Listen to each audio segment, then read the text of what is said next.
แก้วเจ้าสามประการน้อมเอาคุณพระพุทธเจ้าคุณพระธรรมเจ้าคุณพระสังฆเจ้าคุณพระอรหันตเจ้าอริยสงฆ์เจ้าชุตนชุองค์ได้เมตตาแผ่ปารมีมาปกเก่าเกษาปกห่มรักษาครูบาอาจารย์พระมหาเถระพระเถรานุเถระเพื่อนสหธรรมิกสหพรหมจารีทุกรูปทุกองค์ปกห่มรักษาศรัทธาสาธุชนคนดีเท่าแก่อีป่ออีแม่ทั้งหลายที่ติดตามรับฟังรายการสารธรรมยามค่ำตั้งสถานีวิทยุเพื่อการศึกษาวิทยาลัยสงฆ์นครลำปางซึ่งออกอากาศจากวัดบุญญาวาสวิหารพระอารามหลวงโดยเมตตาปรามีของครูบาอาจารย์ท่านพระครูอนุสาสวรธรรมเจ้าคณะอำเภอเมืองลำปางสมปานเจ้าอาวาสวัดบุญญาวาสวิหารที่เมตตาเอื้อเฟื้อสถานที่ตั้งของสถานีและทีมงานสถานีวิทยุซึ่งประกอบไปด้วยผู้อำนวยการสถานีท่านดร.จิรศักดิ์ปันลำดร.แอมพัชริยาฟองจันตาน้องนัทสถาพรสุธาคำน้องดิวอนุพงษ์ตาจินะร่วมกันดูแลสถานีคอยดูแลบริการครูบาอาจารย์พระนักจัดรายการคอยเชื่อมสัญญาณคอยติดต่อประสานงานต่างๆตลอดถึงดูแลความเรียบร้อยเรื่องการน้ำการไฟการใช้จ่ายของสถานีวิทยุตลอดถึงเครื่องส่งเครื่องออกอากาศต่างๆมีปัญหาอย่างต่างๆก็เข้ามาช่วยเหลือดูแลทุกประการขอบคุณนะขอบคุณสำหรับเจ้าหน้าที่สถานีผู้เกี่ยวข้องทุกคนทุกท่านและที่สำคัญก็คือโยมพ่อโยมแม่ศรัทธาญาติโยมพี่น้องหมู่เฮาทั้งหลายที่ช่วยกันระดมทุนเป็นค่าน้ำค่าไฟ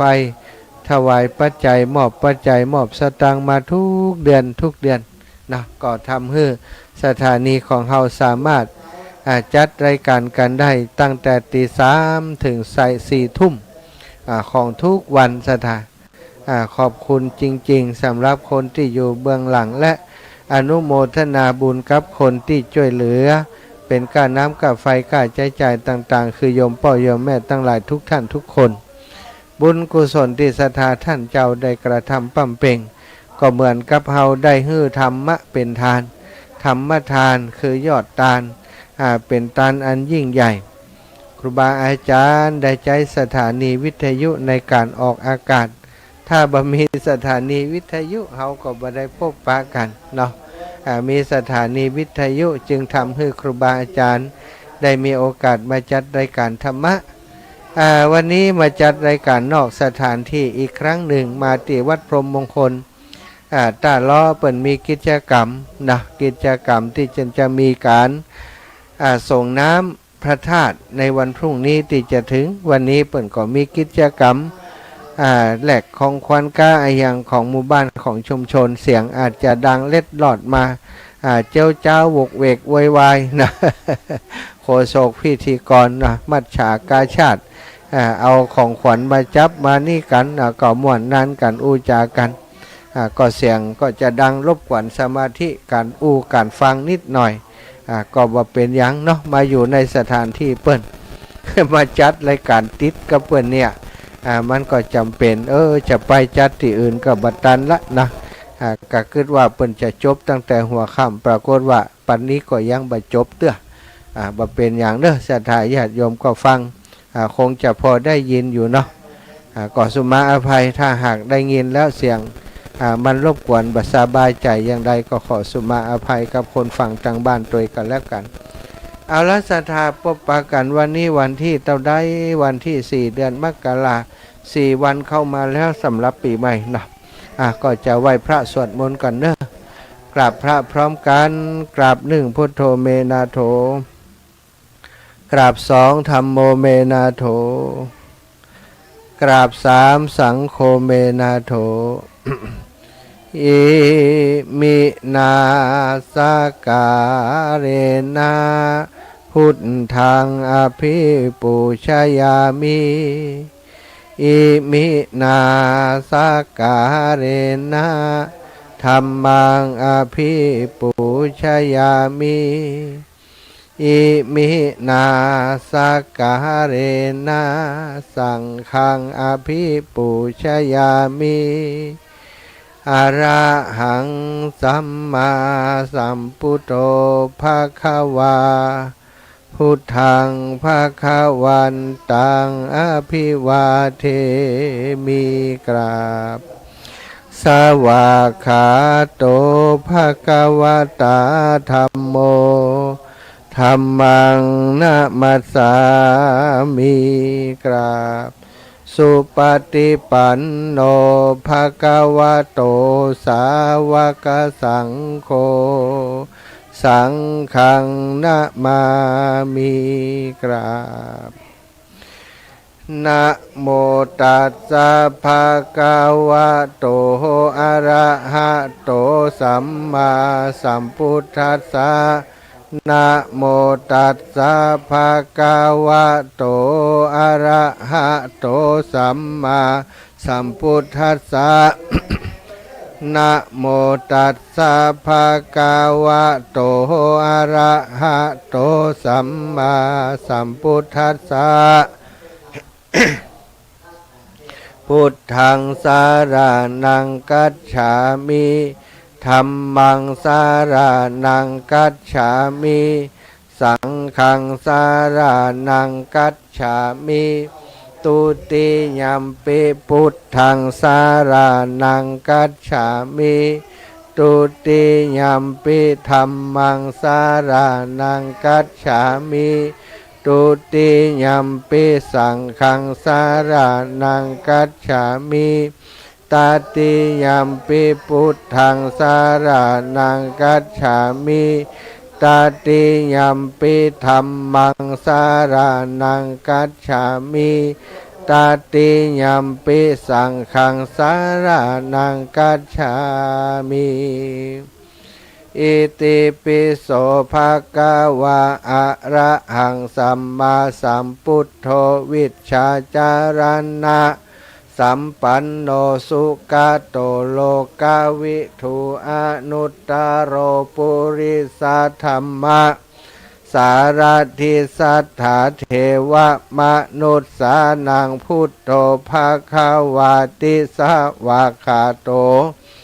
ภะคะวะตาธัมโมสันทิฏฐิโกอากาลิโกเอหิปัสสิโกโอปานาญิโกปัจจตังเวทิตาโพวินโยหิติสุปฏิปันโนภะคะวะโตสาวกสังโฆอุชุปฏิปันโนภะคะวะโตสาวกสังโฆยายาปฏิปันโนภะคะวะโตสาวกสังโฆสามิจิปฏิปันโนภะคะวะโตสาวกสังโฆยะทิทังจัตตาลิปุริสายุขานิอัตถปุริสาปุคลาเอสาภะคะวะโตสาวกสังโฆอาหุนายโยปะหุนายโยทักขินายโยอัญชลิกะระนิโยอนุตตรังปุญญเขตังโลกัสสาติกราบพระพร้อมกันเนอสัทธาญาติโยมกราบหนึ่งพุทธังวารันตังศิรสานะมามีกราบสองธัมมังวารันตังศิรสานะมามีกราบสามสังฆังวารันตังศิรสานะมามีไหว้พระสวดมนต์ทำวัดเย็นเรียบร้อยนะก็จะได้อุจาสนทนาธรรมนำสาระธรรมเก็บความรู้เล็กๆน้อยๆเท่าที่สมองเท่าที่ปัญญาข ของอาตมาภาพจะพึงมีมาฝากมาแบ่งปันกับศรัทธาญาติโยมทั้งหลายบัดได้เป็นพระสงฆ์องค์สังฆเจ้าที่มีวิยาวุฒิคุณวุฒิสูงเต่าใดเนาะสตาเพิ่งพ้นนวกะมา ถ้าอูถึงการบวชครั้งก่อนเปิ่นบันนับนาสถานับเฉพาะครั้งนี้เพิ่งปนนวกะมา5 พรรษาเข้าพรรษาที่6พรรษาการก็น้อยความรู้ความสามารถก็นิดหน่อยแต่ว่าได้มีโอกาสได้รับความเมตตาจากครูบาอาจารย์นำเข้ามาสู่ทีมเผยแผ่พระพุทธศาสนาของจังหวัดลำปางโดยกิจกรรมที่ได้ทำร่วมกับคลื่นสีขาวมาทางครูบาอาจารย์ท่านพระอาจารย์มหานพดลสุวรรณเมธีซึ่งเป็นเจ้าคณะอำเภอวังเหนือผอ.วิทยาลัยสงฆ์นครลำปางเป็นประธานพระสงฆ์เผยแผ่พระพุทธศาสนาจังหวัดลำปางโดยมอบหมายของหลวงพ่อเจ้าคณะจังหวัดลำปางพระจินดารัตนาพรแต่งตั้งให้ท่านอาจารย์ดูแลการด้านการเผยแผ่ท่านอาจารย์ก็จัดทีมมีเลขาของเจ้าคณะอำเภอพระสงฆ์นักเผยแผ่นักเทศน์ต่างๆที่เปิ้นมีอายุพรรษาการมีความรู้ความสามารถมาจัดรายการทางสถานีวิทยุของวิทยาลัยสงฆ์นครลำปางก็ได้มาร่วมงานร่วมทีมกันเนาะนับว่าเป็นเกียรติของอาตมาที่ได้รับเมตตาโดยเฉพาะในคลื่นสีขาวอาตมาภาพก็เป็นสมาชิกเป็นศิษย์รุ่นน้องของครูบาอาจารย์นะมาถ้าอูถึงเป็นพระนักจัดรายการก็คงจะใหม่สุดของคลื่นสีขาวติดทำมานรับใจครูบาอาจารย์เคียงบ่าเคียงไหลรับใจครูบาอาจารย์มาเป็นเวลาร่วม 4-5 ปีเหมือนกันซะท่าพบปะกันวันนี้อยู่ในช่วงเทศกาลปีใหม่สากลนะศักราชใหม่2568วันนี้อย่างเข้ามาเป็นวันที่4เนาะศรัทธาญาติโยม3 วันผ่านมาแล้วกิจกรรมต่างๆวันที่1ที่2ที่3อาจจะนักหนาหลายอย่างสำหรับศรัทธาญาติโยมบางพ่องก็2 วันที่1ที่2วันที่3ก็สบายละลูกหลานกลับบ้านกลับจองกันแล้วแต่ที่บ่สบายก็คือง่อม แต่เจ้าได้มีโอกาสฟังรายการของทางคุณหมอเพื่อนเนาะคุณหมอแพทย์เวชศาสตร์ครอบครัวจิตวิทยาครอบครัวได้มาปรารภได้มาอู้ถึงว่าช่วงจบเทศกาลต่างๆนั้นบอกว่าปีใหม่สากลนี้กับสงกรานต์ช่วงที่ลูกหลานกลับบ้านกันเยอะๆนั้นจะมีปัญหากับคนเฒ่าคนแก่และก็จะมีปัญหากับลูกหลานคนเฒ่าคนแก่บางคนก็จะเป็นโรคซึมเศร้าหลังจากที่ลูกหลานกลับไปแล้วบางพ่องบางคนบ่กินข้าวกินน้ำนะสถามันบ่อยากก็ว่ามันจังใดบ่ฮู้ตึงบ่อยากกินข้าวกินน้ำเปิ้นบอกว่าสิ่งเหล่านี้คือถ้าบรรเทาก็ล้างบอกเหตุเนาะเป็นสิ่งเหล่านี้คือบัจเจล้างบอกเหตุละสิ่งเหล่านี้คือตัวชี้วัดว่าคนนั้นเริ่มเป็นโรคซึมเศร้านะอาการของโรคซึมเศร้าปรากฏขึ้นจากการที่มีอาการบ่อยากเข้าบ่อยากน้ำเป็นคนเงาเป็นบ่อู้บ่จากับไผจะทาเกยไปแอวไปแหวงหาเปื่อนฝูงพี่น้องเจ้าบ้านแต่พอลูกหลานกลับไปแล้วเกิดอาการอย่างนี้บ่อยากจะไปแอวหาไผซะทารู้สึกอยากจะเก็บตัวอยู่กับบ้านนี่คืออาการที่บ่งชี้ว่าคนนี้หรือว่าพ่อแม่ของเฮาปู่ย่าตายายของเฮานั้น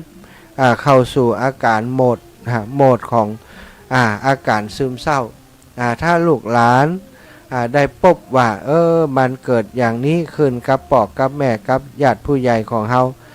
คนที่อยู่ใกล้ชิดติดเคียงต้องไปให้กำลังใจไปแวะเอากับข้าวไปนั่งกินต้วยก็ได้เนี่ยสถานสมมุติว่าเฮาอยู่ใกล้บ้านเปิ้นนี่เนาะคนเฒ่าคนแก่ปกตินั้นเปิ้นก็อยู่คนเดียวได้อย่างได้แต่พอลูกหลานกลับไปเปิ้นบับปากบัจจา บ่กินข้าวกินปลาบ่ดังไฟบ่นึ่งข้าวอย่างถ้าเฮาอยู่ไกลก็ไปแอวไปหาเอากับข้าวไปสู่ไปตำไปนั่งกินต้วยก็จะเป็นการดีสอบถามว่าเป็นอย่างใดสุขภาพกายอย่างกลางเนาะอูจากันไปดีบ่ดีเฮาก็จะเป็นคุณหมอคนหนึ่งเหมือนกันนะได้ช่วยเยียวยาคนที่ประสบปัญหานั้นถ้าอยู่บ้านใกล้เรือนเคียงกันแต่บ่สนใจกันนักเข้าเปิ่นตอมใจบ่กินข้าวกินปลากลายเป็นคนอารมณ์ร้ายอารมณ์ฉุนเฉียวหรือว่าเป็นคนที่เก็บตัวเองดีบ่ดีก็อาจจะมีข่าวร้ายเกิดขึ้นอย่างที่เฮาบ่อยากจะได้เกิดบ่อยากจะได้ยินเปิ้นบอกว่าขอให้คนในหมู่บ้านคนในชุมชนอสม.ก็ดีผู้นำก็ดีตลอดถึงคนที่บ้านเป็นเพื่อนบ้านพยายามสังเกตถ้าคนเฒ่าคนแก่ติดลูกหลานกลับไปทำการทำงานแล้วเปิ้นมีอาการแบบนี้ควรจะแจ้งตามลำดับไปแจ้งให้อสม.ไปตรวจสอบดูแลแจ้งให้ทางคุณหมอไปให้กำลังใจไปตรวจสอบดูแลอันนี้คือสิ่งที่เฮาอยู่ในสังคมจำเป็นต้องเกื้อกูลหนุนช่วยนะดูแลซึ่งกันและกันแม้กระทั่งคนที่ทำงานก็เหมือนกันลูกหลานบางคนครับมาอยู่บ้านแล้วหลายๆคนเนาะมาอยู่บ้านแล้วมันม่วนใจสะทาเพราะว่ามาอยู่กับพ่อกับแม่มาอยู่ในพื้นที่ที่คุ้นเคยได้กินกับข้าวกับปลาที่อยากกินที่ชอบกินตั้งแต่น้อยได้กินกับข้าวเมืองแล้วก็ม่วนนันสันเล่ากับเปื่อนกับฝูงกับปีกับน้องบ่อยากจะกลับสถานบ่อยากจะกลับไปทำงานแต่ว่ามันจำเป็นจะต้องไปงานการเปิ่นฮื้อลาเท่านั้นถ้าไปหลังจากนั้นดีบ่ดีเปิ่นก็เอาออกก็จำใจต้องไปโดยที่มันบ่อยากจะไปสถานเมื่อเป็นอย่างนี้แล้วนะกลับไปก็มีความสุขในการทำงานบางคนนี่เหงาหนังทำงานนะสถานมีกัดตัวบ่มีหัวใจเหมือนกับจิตวิญญาณบ่อยู่สลึมสลือเป็นซึมเศร้าไปแหมเปิ้นร่วมงานเปิ้นถ้าสังเกตหันเปิ้นก็บอกว่าต้องช่วยกันดูแลช่วยกันบำบัดนะกระตุ้นให้เขากลับมาเป็นปกติให้ได้เร็วๆอันนี้คือสิ่งที่ทุกครั้งเมื่อมีเทศกาลอย่างนี้ก็จะมีกรณีอย่างนี้เกิดขึ้นบริษัทโรงงานต่างๆถึงกับใจนักจิตวิทยาเข้าไปทำการบำบัดในโรงงานในสถานที่ทำงานสร้างบรรยากาศให้สนุกสนานรื่นเริงขึ้นในช่วงหัวเลี้ยวหัวต่อของการทำงานต้นปีสถานนะอันนี้ก็คือเรื่องที่ทางคุณหมอเปิ้นมองเปิ้นหันปัญหาแล้วก็เปิ้นนำมาเป็นโมเดลที่แก้ไขปัญหาของสังคมที่เป็นอยู่ในปัจจุบันนี้สถานนี่ก็เป็นหลายสิ่งหลายอย่างนะคนเฮานี่อยู่ในโลกอยู่ในสังคมนี้ถ้ามันขาดธรรมะนะขาดธรรมะถ้าบ่ฮู้จักไตร่ตรองบ่ฮู้จักในการที่จะกลั่นกรองเอาสิ่งที่ดีของสถานการณ์หรือว่าเหตุการณ์ต่างๆมาเป็นประโยชน์นั้นก็จะอาจจะกลายเป็นโทษแบบนี้ก็เป็นได้บางทีม่วนนั้นจันเล่าบ่อยากกลับไปทำงานบางทีลูกหลานมาแอวบ้านแล้วอย่าย้ายพ่อแม่บ่อยากให้กลับไปเราต้องเข้าใจว่าความเป็นจริงก็คือการงานก็จะต้องทำเนาะคนเฒ่าคนแก่นั้นจะลังลูกหลานไว้ที่บ้านบางบางทีที่บ้านมันก็มีการมีงานให้เขาทำละอ่อนบัดเดียวนี้เขาห้ามเฮียนมาอย่างนั้นเฮียนมาที่มันบ่ใจอาชีพของเกษตรกรมันไปเป็นมันไปมีความรู้ด้านการเงินด้านอะไรอย่างกันพุ่นสถานด้านการทำงานในโรงงานถ้ามาอยู่บ้านอยู่จองงานแบบนั้นมันบ่มีก็เท่ากับว่าถ้ากลับมาอยู่ก็ขาดได้จำเป็นจะต้องทำอยู่อย่างนั้นนะเนาะก็ขอให้ศรัทธาญาติโยมป่อโยมแม่ทั้งหลายหากว่าลูกหลานได้กลับไปแล้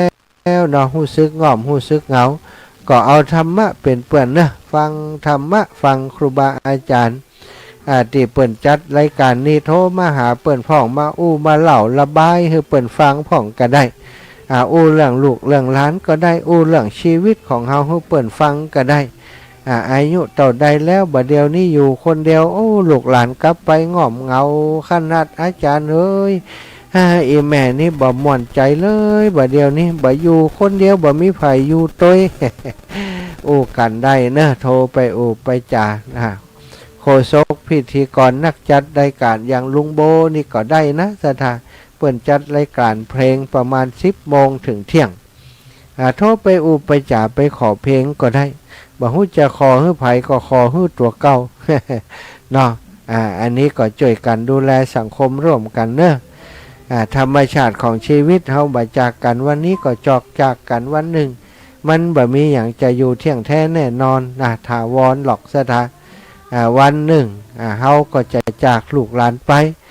หรือว่าลูกหลานจะจากเฮาไปนะซึ่งเป็นสิ่งที่หลายๆคนบ่ต้องการหรอกต้องการว่าเฮานี่มันเฒ่ามันแก่แล้วขอได้ฮือหันลูกหันหลานเจริญเติบโตวันหนึ่งถ้าจะต้องจากไปก็ขอให้จากไปโดยความสงบขอให้ได้จากไปก่อนจะไปให้ลูกหลานจากไปก่อนอันนี้คือคนเฒ่าคนแก่คุณพ่อคุณแม่ทั้งหลายมักจะคิดอย่างนี้นะช่วงนี้เป็นช่วงปีใหม่หลายคนก็อาจจะสนุกสนานมีความสุขหลายคนอาจจะง่อมจะเหงา1ลูกบ่มาลูกหลานบ่มา2เขามาแล้วอยู่บักกี่วันเขาก็กลับไปอะไรอาวรณ์หาเขาทำให้คนเฒ่าคนแก่เป็นทุกข์บางคนส่งลูกขึ้นรถขึ้นลาไปให้ตัวคนเฒ่าคนแก่น้ำตาย่อยชั่วแต่ว่าวันซื่นนี่กับม่วนอยู่กับนี้กูอยู่คนเดียวแหมแล้ว หลานน้อยที่เคยมานอนเปาะนอนเป่าเคยมาได้เคยกอดเคยหอม2-3 วันก่อนนี่ม่วนอกม่วนใจบัดเดียวมันไปละกูแหมแล้วสถาถ้าคืดซ้ำแล้วซ้ำแหมอย่างอีกก็ตุกใจต้องคืดในมุมบอกว่าเดียวมันก็มาแหมแหมบักกี่เดือนกับเมษามาละเมษาก็จะถึงแล้วเตรียมปลูกพักปลูกไม้เตรียมเพียวบ้านเพียวจองไว้เดี๋ยวลูกหลานมาอันใดบ่ดีก็ซ่อมแซมลูกหลานเอาสตางค์ไว้ฮือซ่อมนั้นซ่อมนี้ไปรอเขาจะกลับมาอย่างนี้ถ้าคิดได้อย่างนี้ก็จะมีความสุขแต่ถ้าคิดว่าโอ้กูนี่ชีวิตกูอย่างมาง่อมอย่างมาเหงาลูกหลานก็บ่อยู่ตัวบ่ม่วนบ่ใครอยู่แล้วอีน่ะยิ่งคิดยิ่งจิตใจเขาจะเศร้าหมองไปซะต้องคิดในเปิ่นบอกว่าคิดในมุมบวกคิดในมุมแต่ว่าลูกหลานอยู่เมินก็บ่ได้เขาจะต้องไปทำงานก็เดียวมันก็โทรมาหรือว่า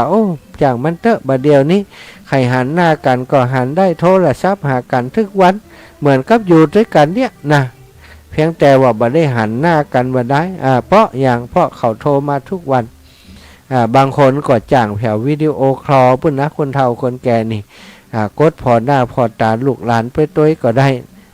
ฉะนั้นมันก็จะบรรเทาเบาบางเรื่องความหง่อมความเหงาไปได้เหมือนกันเนาะ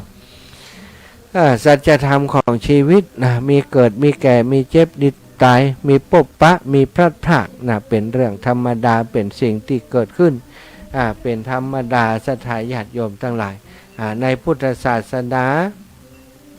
พระพุทธองค์ก็ทรงตรัสสอนเรื่องนี้ว่าให้เฮาทั้งหลายนั่นอย่าประมาทอย่าประมาทในการในเวลาในวัยในอย่างต่างๆหลายๆคนถ้าปีใหม่นี้เปิ้นก็บอกว่าสำหรับละอ่อนโตขึ้นแหม1 ปีแล้วแต่ถ้าเป็นคนเฒ่าคนแก่อย่างหมู่เฮาแก่ขึ้นแหม1 ปี เท่าไปแหม1 ปีเนาะก็เท่าแต่นะศรัทธาอาตมาปีแล้ว61เนาะ06ปีนี้ก็62ละนะ62เข้ามา62เข้ามาแล้วหลายๆคนวันนี้ไปปะแม่ย่าทวดอายุเยอะแล้ว90ศรัทธา90จะบริบูรณ์วันที่11เดือนพฤศจิกาแม่ย่ามอนเปิดเกิดวันนั้นคนเฒ่ายังแข็งแรงอยู่อีแม่บอกว่าบ่ก่อนตอนมีโควิดนี่อีแม่กับคนเฒ่าคนแก่ในวัดไปนอนวัดกันเป็น10เป็น20อาจารย์ตั้งแต่โควิดมานี่บ่ได้ไปนอนวัดนอนวากัน แล้วก็เลยเกาะกันบัดติดบัดเดียนเลยบัดได้ไปนอนละลูกหลานก็บอกใครฮื้อไปเพราะว่าเขาเท่าแก่แล้วถ้าไปเขาจะต้องไปตยว่าเนี่ยเปิ่นก็อายุ90ไปถามว่าอัน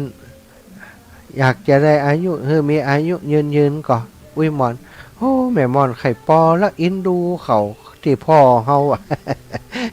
อย่างคนเดียวก่อมได้อาจารย์อินดูเขาพ่อเฮาไข่ปอบ่อีละไอ้ล่ะไข่ปอที่90ว่าโอ้อุ้ยมอนเฮาเลือกเองบ่ได้หรอกจะสั้นจะยาวจุดที่บุญที่กุศลถ้าเขาเลือกเองได้โอ้เนาะหลายคนก็จะเลือกเอาอายุยืนนะอย่างมอนนี่กะโอ้ถ้ามอนเลือกได้เอาบ่อีปละอีหรอก็ได้ได้จากันแต่เปิ่นมีความสุขนะเปิ่นว่าเปิ่นฟังธรรมะที่ครูบาอาจารย์จัดนะทุกรายการนะแต่ว่าบ่ได้โทรอายุนักแล้วบ่ได้โทรเป็นพลังเงียบอยู่เนาะเป็นพลังเงียบอยู่เบื้องหลังคือกำลังใจวันนี้ก็มีโอกาสได้พบได้ปะเปิ่นเป็นคนเฒ่าคนแก่นี่แก่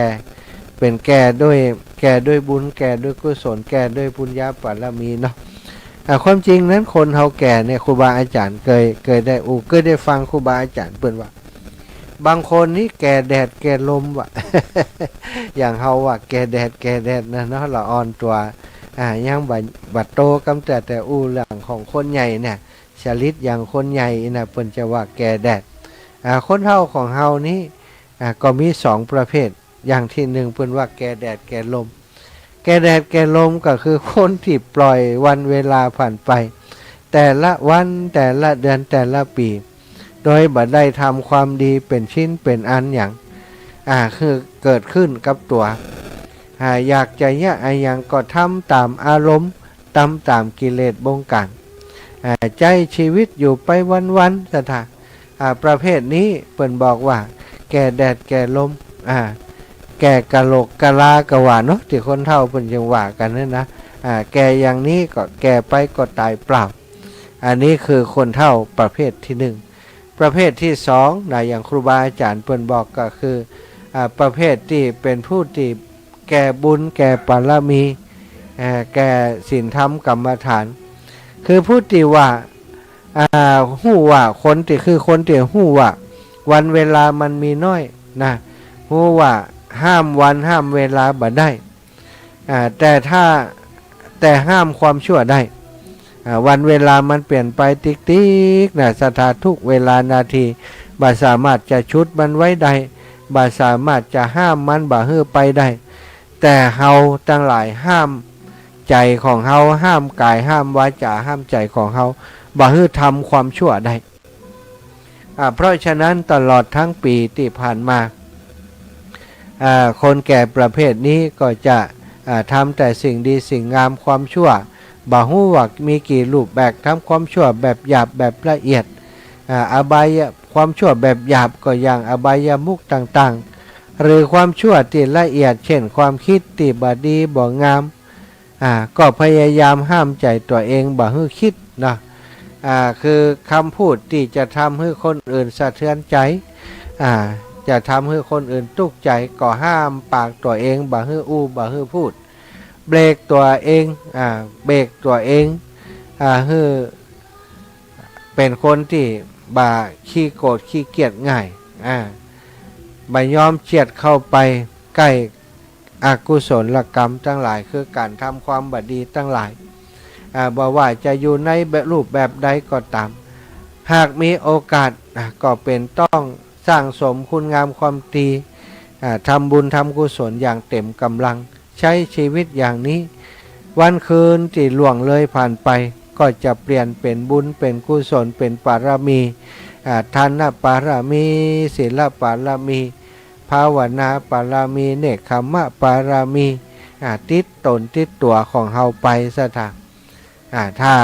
แก่แบบนี้เรียกว่าแก่คุณธรรมแก่คุณธรรม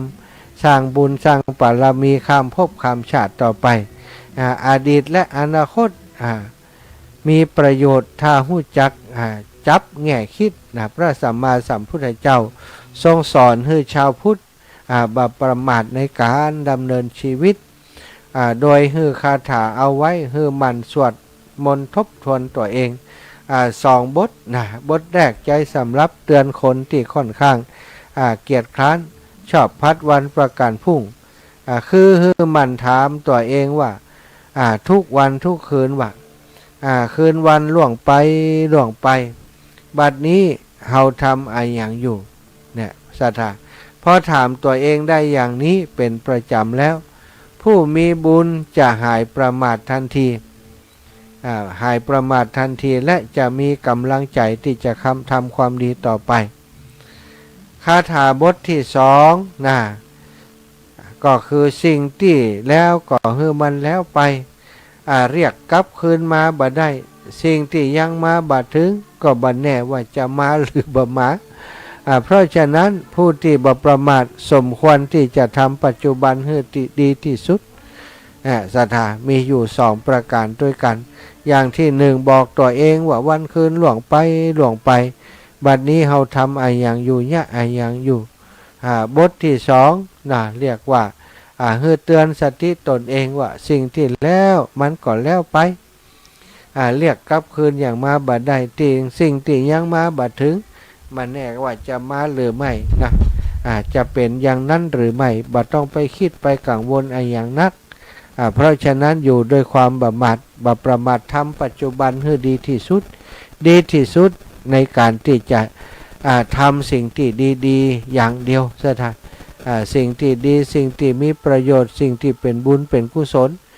สั่งสมอบรมให้เกิดขึ้นในตนในตัวในจิตในใจของเฮาแต่วันนี้อาตมาภาพได้อุจากันไปถึงเรื่องของโยมยายคนหนึ่งที่ลำบากเพราะว่าเจือใจลูกหลานนะคิดว่าเขาจะเลี้ยงจะดูแลเปิ่นเอาไปอยู่ด้วยละบ้านละจองเอาไว้เอาเงินทองทรัพย์สินติดตัวมาไปอยู่กับลูกกับหลานไปใจจนหมดจนเสี่ยงสุดท้ายเปิ่นไหลกลับมาอยู่บ้านดีว่าบ้านขายบ่ได้สักกรรมถ้าขายได้ก็คงบ่มีบ้านอยู่ด้วยซ้ำไปพอดีว่าบ้านนั้นขายบ่ได้ก็ได้กลับมาอยู่บ้านหลังนั้นหลังจากติดจากไป20 กว่าปีซะทะคนบ่ได้อยู่20 กว่าปีซะทะอีปล่อยแม่ลองขึ้นพอเถอะเนาะปวกกระดีงูเงี้ยวเขี้ยวขออุกไปเต็มบ้านเลยซะทะแค่เขาเถาวันขึ้นเต็มบนหลังคาบาหันอันตัวบ้านดีเลยซะทะเคยผ่านไปบิณฑบาตก็ว่าบ้านหลังนี้เจ้าของเปิ่นบ่อยู่บ้านจัดดีจัดงามปล่อยให้รกร้างว่างเปล่าเจ้าของเปิ่นไปไหนต่อมาพอหันเปิ่นมาเพี้ยวก็นึกว่าเปิ่นมาซื้อเลยมาเพี้ยวทราบจากประธานชุมชนว่าบ่ใจเจ้าของเก่าเปิ่นนะปีกมาอยู่ที่บ้านเก่าแล้วก็บ้านมันพุมันพังไปอาจารย์บัดเดี๋ยวนี้คือเปิ่นอยู่ในห้องหนึ่งก็พอจะอยู่ได้นอนได้แต่น่ากลัวเหมือนกันกลัวว่าฝ้าเพดานจะล้มใส่เปิ่นตกใส่เปิ่นเพราะมันเป็นข่าวไหม้หรือว่าเจนที่เปิ่นใจตีใจยึดนะเป็นไม้ซะทางเปิ่นก็กลัวจะตกใส่หัวคุณยายก็บอกเปิ่นว่า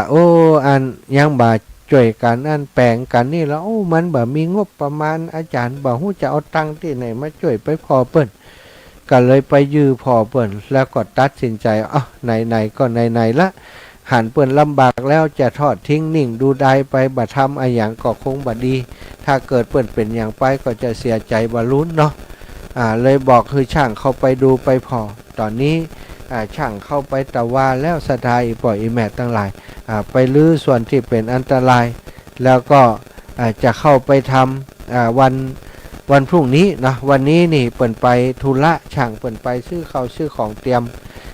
ยมอุปกรณ์ที่จะเข้าไปทำงานวันพรุ่งว่าจะเข้าไปทำงาน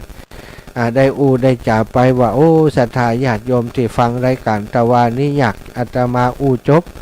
ก็โทรเข้ามาในรายการมาให้มาหอมคนละ4-500ก็มี200-300ก็มีก็ต้องขอบคุณเป็นอย่างสูงเนื้อที่จดชื่อเอาไว้ก็บางส่วนที่มได้จดหรือว่าเปิ่นโทรมาอาตมามีประกาศอยู่ในมือก็มได้จดไว้ถ้าชื่อไผ่ตกหล่นไปก็แจ้งให้อาตมาทราบได้เนื้อสถายปล่อยแม่ตั้งหลายมีโยมน้องจำเนียนกันทาทอง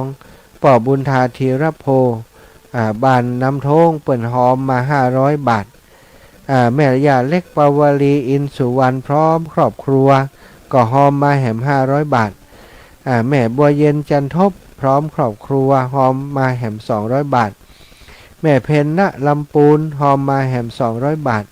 แม่นวลยอดคำปันหอมมาแหม200 บาทแม่ศรีสุรินทวงศ์หอมมา300 บาทแม่ศรีนวลวงชมพูห้องกอกหอมมาแหม200 บาทแม่ทองเครือชัยคันธาพร้อมกับลูกหลานของเปิ้นหอมมาแหม200 บาทโยมน้องอรพินรามบุตรเนาะหอมมา200 บาทอันนี้จืดที่จดไว้เนอะของไผ่ถ้าจืดตกหล่นไปโอ้อีแม่โทรไปแล้วอาจารย์จะได้บัจดนี่นะแจ้งมาทีหลังได้เนาะก็รวมโดยช่วยกันไปค่าใช้จ่ายก็คิดว่าน่าจะประมาณ 20,000ถ้าเกินกว่านั้นก็คงจะขอสลาละ ถ้ามันบาถึงนั้นก็ดีหน่อยนะแต่ว่าจะไปช่วยเปิ้นด้วยบอกสลาละเดี๋ยวอาจารย์จะไปช่วยด้วยจะเอาแหงไปแหลกกับสลาโดยไปช่วยสลาโดยช่วยเตช่วยยกยั้งเนาะให้เปิ้นได้ทำงานเร็วขึ้นอันนี้ก็เป็นการอนุเคราะห์สงเคราะห์เกื้อกูลจุนเจือศรัทธาญาติโยม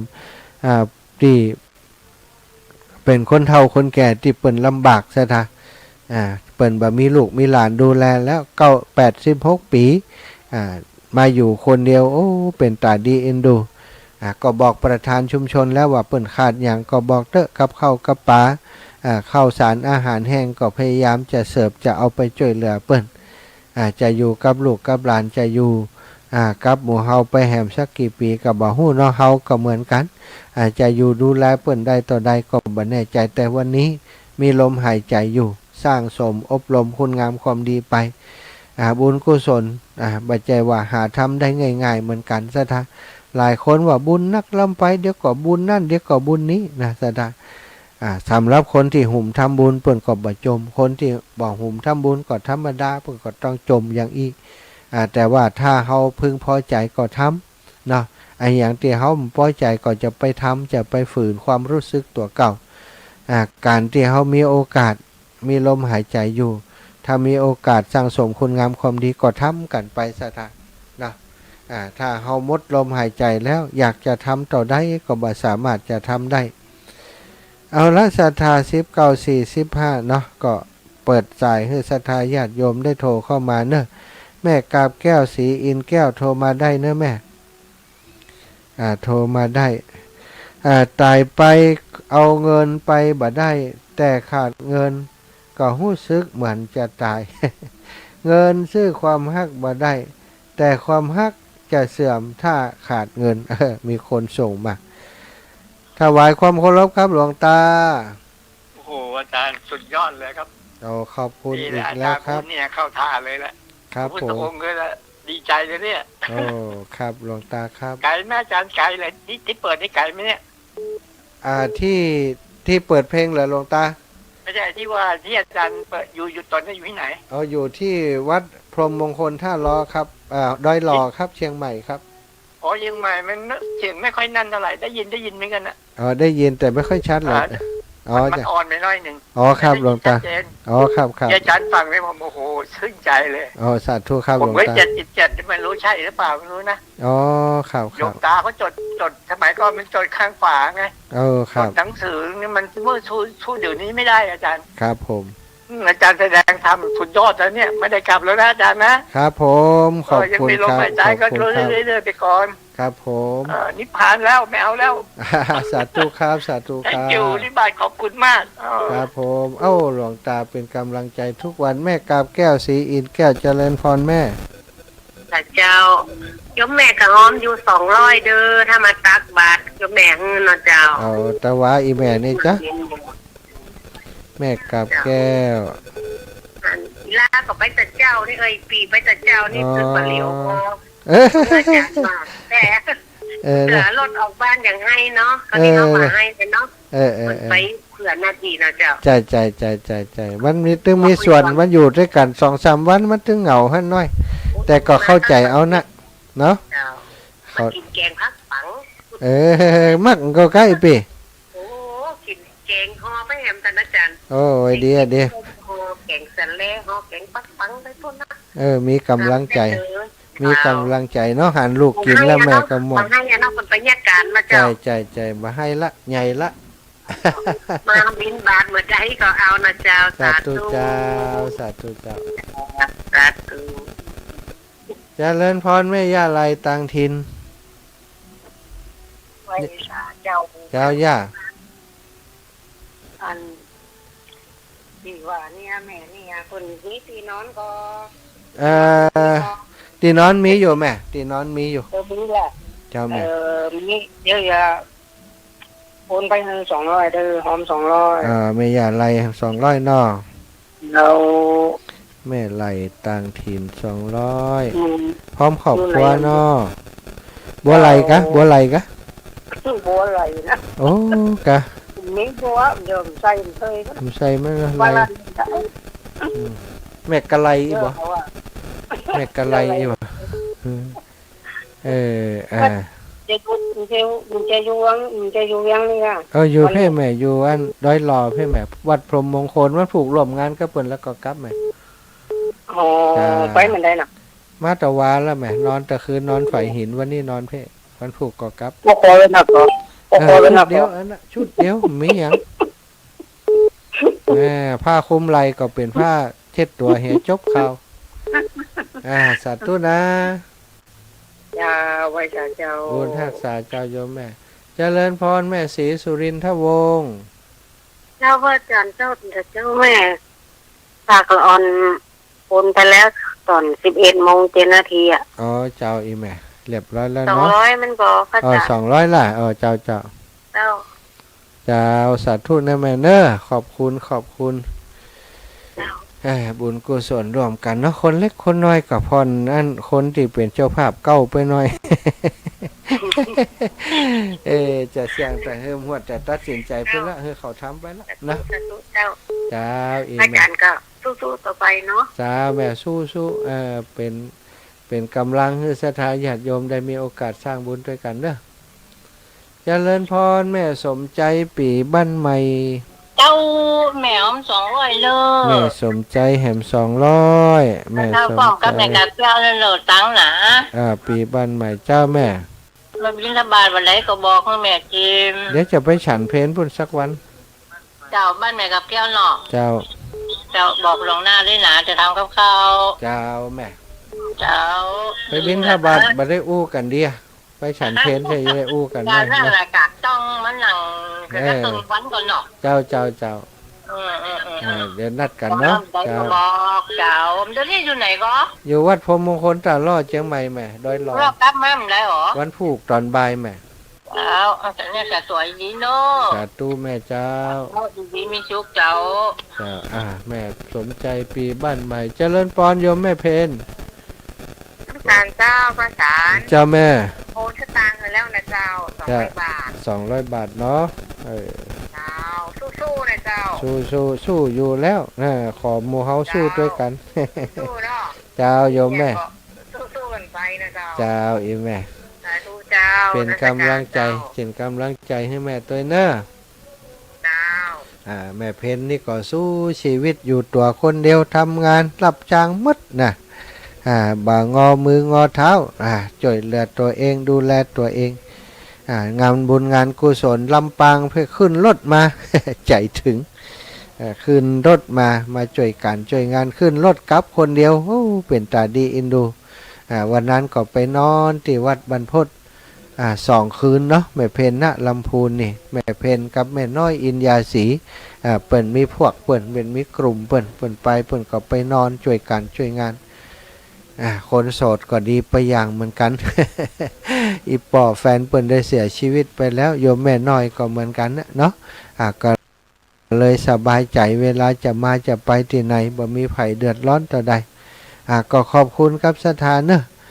กองบุญกองกุศลก็ทำไปคนละเล็กละน้อยเนาะคนละเล็กละน้อยก็แปลกนะสถานคนละ10ละ20นี่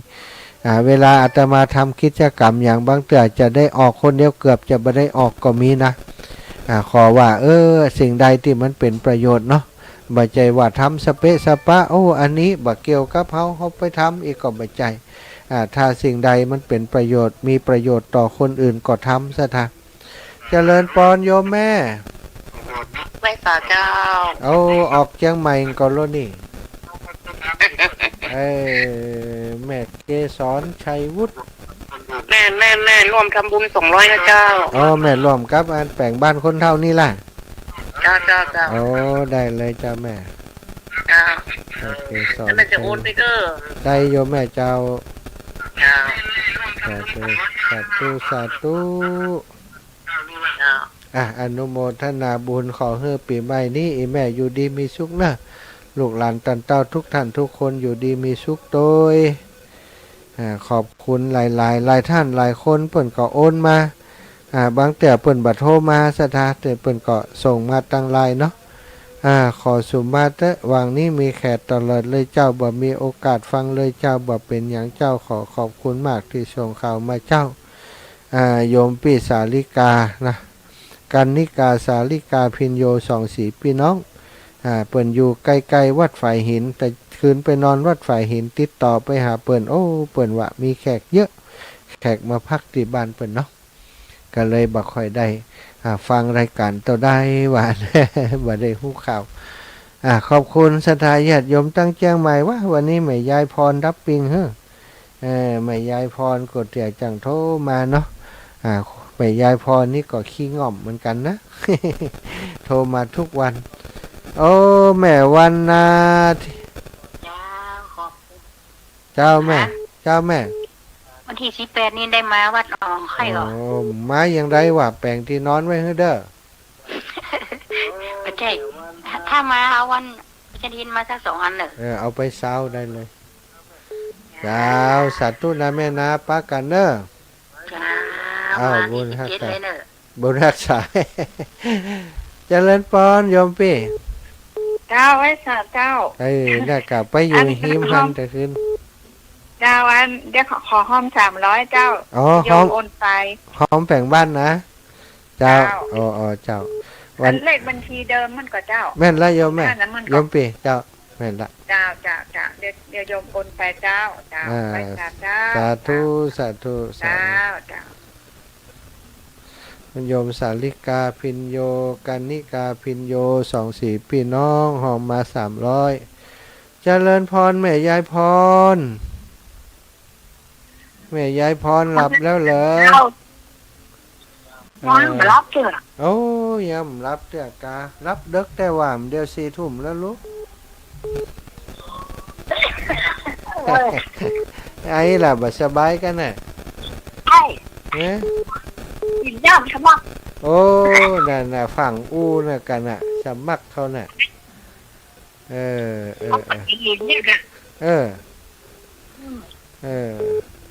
จะเชีย